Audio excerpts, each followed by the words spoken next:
अगर आप उत्तराखंड के कुमाऊं रीजन का ट्रिप प्लान कर रहे हैं और ये सोच रहे हैं कि बेस्ट रूट ऑप्शंस क्या हैं और कौन कौन सी जगह हैं जो आपको कवर करनी चाहिए, तो ये वीडियो आपके लिए है और इस वीडियो को अंत तक ज़रूर देखना।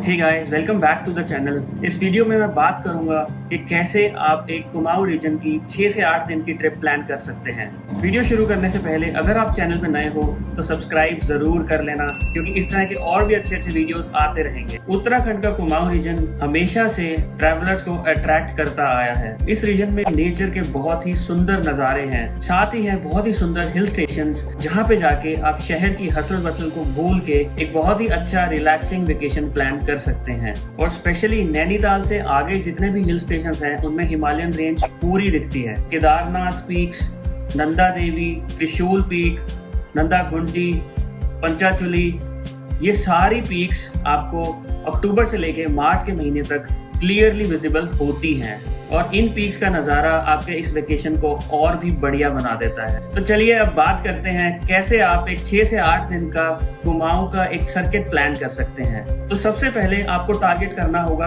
काठगोदाम।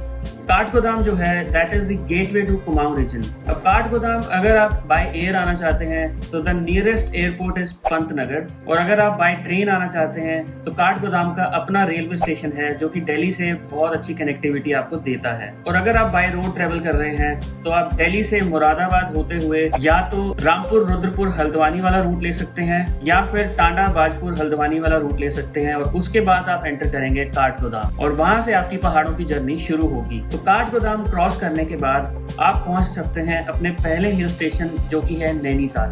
नैनीताल एक बहुत ही कमर्शियलाइज्ड हिल स्टेशन है। यहाँ पे आपको बहुत सारे बजट और लग्जरी होटल बड़े आराम से मिल जाएंगे। पीक सीजन में नैनीताल बहुत क्राउडेड होता है, तो मेरे हिसाब से पीक सीजन आपको अवॉइड करना चाहिए। नैनीताल का पीक सीजन मिड मई से जून जुलाई तक चलता है, और अगर कभी कोई लॉन्ग वीकेंड आ जाए तो भी दिल्ली से बहुत सारे लोग नैनीताल पहुंच जाते हैं, जिसकी वजह से आपको होटल मिलने में प्रॉब्लम आ सकती है। तो मैं ये सजेस्ट करूंगा कि आप या तो पीक सीजन अवॉइड करें, या फिर अगर आप पीक सीजन में जा रहे हैं तो मेक श्योर आपकी बुकिंग वहां पहले से हो। अब नैनीताल पहुंचने के बाद आप वहां पे 1 से 2 रातें गुजार सकते हैं। अगर आप टाइम से नैनीताल पहुंच जाते हैं तो आप वहाँ लेक में बोटिंग कर सकते हैं और नैनीताल की मॉल रोड घूम सकते हैं। वहाँ पे बहुत सारे आपको रेस्टोरेंट ऑप्शंस भी मिल जाएंगे। आप मॉल रोड पे ही किसी अच्छे रेस्टोरेंट में रात का खाना खा सकते हैं। अगले दिन आप नैनीताल को एक्सप्लोर कर सकते हैं, जिसके लिए आप जा सकते हैं चाइना पीक, जहाँ से आपको हिमालयन व्यू पूरा क्लियर दिखता है अगर मौसम साफ हो तो। साथ ही आप एक्सप्लोर कर सकते हैं नैनीताल की मॉल रोड, वहाँ का जू, और आप विजिट कर सकते हैं नैना देवी मंदिर और थोड़ा बहुत रिलैक्स कर सकते हैं। तीसरे दिन सुबह आप निकल सकते हैं रानीखेत के लिए और वहाँ एक नाइट रुक सकते हैं। रानीखेत जो है वो नैनीताल से लगभग 60 किलोमीटर का डिस्टेंस है और वहाँ पहुँचने में 2 से ढाई घंटे आपको लगते हैं। रानीखेत में भी आपको बहुत अच्छे होटल या रिजॉर्ट ऑप्शंस मिल जाते हैं, बट रानीखेत में कोई मॉल रोड का ऑप्शन नहीं है और वहाँ रेस्टोरेंट ऑप्शंस भी लिमिटेड हैं। तो या तो अपनी मील्स अपने होटल या रिजॉर्ट की बुकिंग के साथ बुक करवा लें, या फिर मेक श्योर कि आप इनफ रिसर्च करके जाएं कि आपको कहाँ पे खाने के ऑप्शंस मिल सकते हैं। अब रानीखेत में एक रात निकालने के बाद आप आगे बढ़ सकते हैं कौसानी की तरफ। कौसानी का डिस्टेंस रानीखेत से लगभग 60 किलोमीटर और है। कौसानी एक बहुत ही छोटा सा टाउन है, बट कौसानी बहुत ही सुंदर है क्योंकि वहां से हिमालयन पीक्स बहुत ही क्लियर दिखती हैं। इसका रीजन ये है कि आप काफी पहाड़ियां क्रॉस करके जब कौसानी पहुंचते हो तो कौसानी और हिमालयन पीक्स के बीच में आपका व्यू बिल्कुल भी ब्लॉक नहीं होता। कौसानी में आपको हिमालयन पीक्स का बिल्कुल क्लियर व्यू दिखता है, और उसमें भी जो सबसे बढ़िया व्यू दिखता है वो है त्रिशूल पीक का। माउंट त्रिशूल जो है वो 23,000 फीट अबव सी लेवल है और उसका नज़ारा कौसानी से बहुत ही सुंदर दिखता है। कौसानी एक रिलैक्स करने के पॉइंट ऑफ व्यू से बहुत ही अच्छी जगह है। कौसानी बिल्कुल भी कमर्शियलाइज जगह नहीं है और वहाँ पे आपको रिजॉर्ट या गेस्ट हाउसेस के एक लिमिटेड ऑप्शंस ही मिलेंगे, और लग्जरी तो भूल ही जाओ। आई डोंट थिंक वहाँ पे कोई भी ऐसा रिजॉर्ट होगा जो आपको लग्जरी प्रोवाइड करता होगा। उत्तराखंड में रिजॉर्ट्स और होटल्स की लग्जरी जो है वो नैनीताल तक आके खत्म हो जाती है। उसके बाद आप जहाँ भी उत्तराखंड में ट्रैवल करेंगे आपको बहुत लिमिटेड ऑप्शंस मिलेंगे, ये आपको हमेशा ध्यान में रखना है। कौसानी में एक रात रुकने के बाद आप अपना अगला डेस्टिनेशन चूज कर सकते हैं मुनस्यारी। मुनस्यारी जो है वो बिल्कुल एक्सट्रीम है उत्तराखंड का, या फिर अगर मैं ये कहूँ कि वो उत्तराखंड का लास्ट हिल स्टेशन है तो ये गलत नहीं होगा। और कौसानी से मुनस्यारी पहुंचने में आपको लगभग 9 घंटे लगेंगे। इसका रीजन ये है कि मुनस्यारी की जो रोड है वो बहुत ही छोटी है और वहाँ आए दिन लैंडस्लाइड्स होते रहते हैं, तो वहाँ पे रोड का काम चलता रहता है। कौसानी से आप बागेश्वर और चौकोरी की तरफ जाएंगे और उसके बाद मुनस्यारी की तरफ रास्ता शुरू होगा। जो चौकोरी से मुनस्यारी का रास्ता है वो ज्यादातर खराब कंडीशन में रहता है और वो रोड भी बहुत नैरो है। अगर 2 गाड़ियों को क्रॉस भी करना है तो उसके लिए भी मशक्कत करनी पड़ती है। अगर आप मुनस्यारी जाने का प्लान करते हैं तो आपको कम से कम 2 रातें वहाँ रुकना होगा। पहली रात वो होगी जब आप वहाँ पहुंचेंगे और अगले दिन आप जा सकते हैं मुनस्यारी में खलिया टॉप ट्रैक। ये एक लगभग 6 किलोमीटर का ट्रैक है जो कि मॉडरेट लेवल की डिफिकल्टी है। और खलिया टॉप पहुंचने के बाद आपको पंचाचूली पीक्स बिल्कुल क्लियर दिखनी शुरू हो जाती हैं। खलिया टॉप जाने के बाद आपको ऐसे लगता है कि आपके और हिमालय के बीच में कोई भी नहीं है, इतना सुंदर हिमालय का वहां से व्यू आता है। और खलिया टॉप पे ट्रैक करके कुछ घंटे वहां बिता के आप आ सकते हैं वापस आते आते आपको शाम के 3 या 4 बज जाएंगे। उसके बाद आप अपने होटल में वापस चेक इन करके थोड़ा सा रेस्ट कर सकते हैं और रात का खाना खा के आराम से सो सकते हैं, क्योंकि मुनस्यारी में इसके अलावा करने के लिए कुछ भी नहीं है, बस वहाँ नेचर को एंजॉय कर सकते हैं। मुनस्यारी में 2 रातें निकालने के बाद अगले दिन आप आ सकते हैं अल्मोड़ा या बिनसर। अल्मोड़ा जो है वो उत्तराखंड का बहुत ही बड़ा टाउन है कुमाऊं रीजन का। अल्मोड़ा पहुंच के आपको ऐसा लगेगा कि आप बहुत ही बड़े शहर में आ गए हैं। अल्मोड़ा में बहुत ही फेमस बाल मिठाई भी मिलती है जो प्योर देसी घी से बनती है। तो अगर आप अल्मोड़ा जा रहे हो तो बाल मिठाई प्लीज मिस मत करना, क्योंकि वो बहुत ही अमेजिंग होती है। और दूसरा ऑप्शन आपके पास है बिनसर का। बिनसर जो है वो एक वाइल्ड लाइफ सेंचुरी है।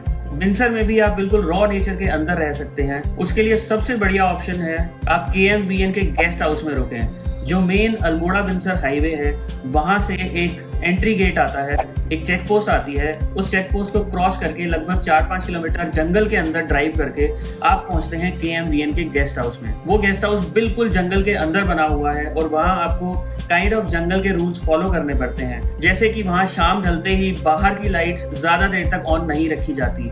आज से कुछ साल पहले तो KMVN गेस्ट हाउस में अंदर भी रात को लाइट्स जलानी अलाउड नहीं थी, बट अब उन्होंने अलाउड कर दी है, लेकिन जो लाइट्स हैं वो बहुत ही लो ब्राइटनेस की हैं। इसका रीजन यही है कि लाइट्स जगाने से आसपास की वाइल्ड लाइफ डिस्टर्ब हो सकती है, तो इसलिए KMVN गेस्ट हाउस जो है वहाँ पे आपको काफी रिस्ट्रिक्शन से रहना पड़ेगा, बट उसका भी एक अपना मजा है। वहाँ आप आराम से 1 रात रुक सकते हैं। आपको सारी फैसिलिटीज KMVN गेस्ट हाउस के अंदर ही मिलेंगी। अगर आप एक रॉ नेचर लवर हैं तो आपको वो जगह डेफिनेटली पसंद आएगी। अब बिनसर में 1 रात निकालने के बाद आप अगले दिन पहुंच सकते हैं मुक्तेश्वर। मुक्तेश्वर का डिस्टेंस बिनसर से लगभग 60 किलोमीटर है और मुक्तेश्वर भी अपने आप में एक बहुत ही सुंदर जगह है। मुक्तेश्वर में भी मेरे हिसाब से जो बेस्ट ऑप्शन है वो है KMVN का गेस्ट हाउस। वहां से भी आपको हिमालयन व्यूज बिल्कुल क्लियर दिखते हैं, प्रोवाइडेड मौसम साफ होना चाहिए। और उसी KMVN गेस्ट हाउस के पास है चौली की जाली, जो एक बहुत ही सुंदर नेचुरल रॉक फॉर्मेशन है। आप वहां जाके उसका भी आनंद ले सकते हैं। मुक्तेश्वर में आप अपने हिसाब से 1 या 2 रात निकाल सकते हैं,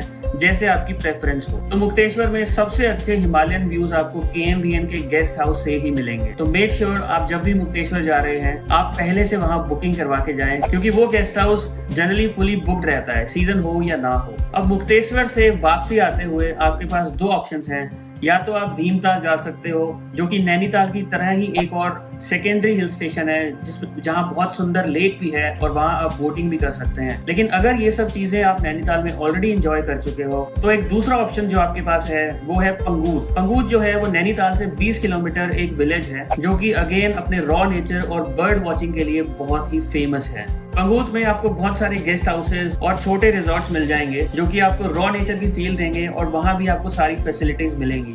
आजकल पंगूत में वर्क फ्रॉम माउंटेन्स के भी बहुत सारे ऑप्शंस अवेलेबल हो गए हैं। तो अगर आप पंगूत जा रहे हो तो आप इन सब चीजों को गूगल पे एक्सप्लोर कर सकते हो और अकॉर्डिंगली प्लान कर सकते हो। तो पंगूत में 1 रात रुकने के बाद आप अपना नेक्स्ट डे प्लान कर सकते हो जिम कॉर्बेट। जिम कॉर्बेट जाने के लिए आपको पंगूत से मेन नैनीताल और कालाडूंगी वाले हाईवे पे आना पड़ेगा, जिससे आप पूरा डिसेंड करके प्लेन्स में आ जाओगे और प्लेन्स में एंटर करते ही आप हिट करोगे कालाडूंगी। कालाडूंगी से जस्ट पहले राइट आप लोगे रामनगर की तरफ और उसी राइट टर्न पे 2 किलोमीटर आगे जाके राइट साइड पे पड़ता है कॉर्बेट फॉल्स। ये एक बहुत ही सुंदर नेचुरल झरना है जो कालाडूंगी रामनगर हाईवे पे है। और अच्छी बात यह है कि आप अपनी गाड़ी भी पूरी फॉरेस्ट के अंदर झरने के काफी पास तक लेके जा सकते हो।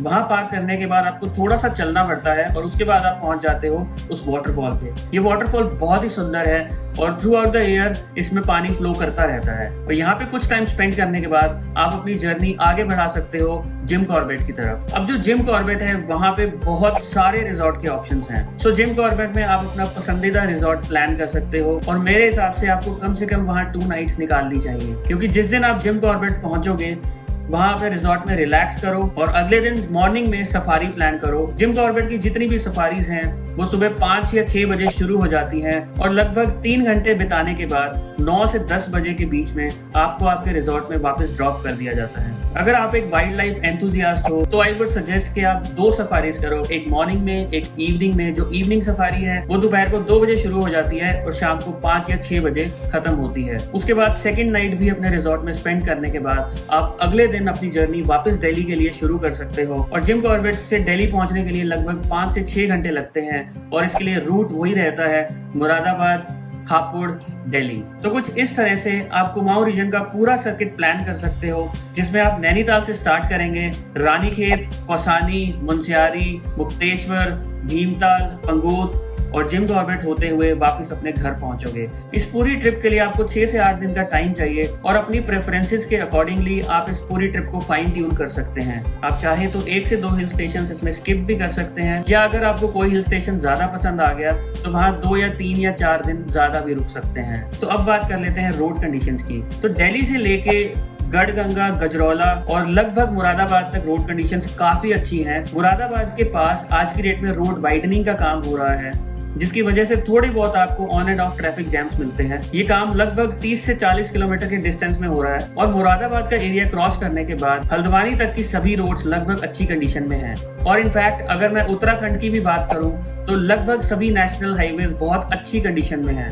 आई would say 90% of the roads are very good. Nainital से रानीखेत तक की रोड कंडीशंस काफी अच्छी हैं। रानीखेत से कौसानी तक थोड़े बहुत रफ पैचेस आपको मिलेंगे और अगर आप कौसानी से मुंशियारी की तरफ जा रहे हैं तो वहाँ डेफिनेटली आपको अपने ड्राइविंग कंफर्ट से कॉम्प्रोमाइज करना पड़ेगा। बाकी अल्मोड़ा, बिनसर, मुक्तेश्वर, भीमताल, जिम कॉर्बेट, ये सारे रीजन में रोड्स बहुत अच्छी हैं और आपको कोई दिक्कत नहीं आएगी। अगर आप एक नए ड्राइवर भी हैं या आपका हिल्स पे ज्यादा एक्सपीरियंस नहीं है तब भी आप मुंशियारी वाले एरिया को छोड़ के बाकी सब जगह लगभग बड़े आराम से ड्राइव कर सकते हैं। बजट की अगर मैं बात करूं तो इस पूरे ट्रिप में जितनी भी जगह मैंने कवर की है इसमें हर जगह में लगभग आपको 1500 से 3000 में बजट होटल्स या बजट स्टेज बड़े आराम से मिल जाएंगे, जिसमें आपका ब्रेकफास्ट भी इंक्लूडेड होगा। नैनीताल और भीमताल जैसे हिल स्टेशन पे आपको लग्जरी रिजॉर्ट भी मिल जाएंगे इन केस आप लग्जरी प्रेफर कर रहे हैं तो। लेकिन नैनीताल और भीमताल के आगे वाले जितने भी हिल स्टेशन हैं वहाँ थोड़ा लग्जरी पे आपको कॉम्प्रोमाइज करना पड़ेगा, क्योंकि वहाँ लग्जरी पॉइंट ऑफ व्यू से ज्यादा ऑप्शंस आपको नहीं मिले। और एक और इम्पोर्टेंट बात है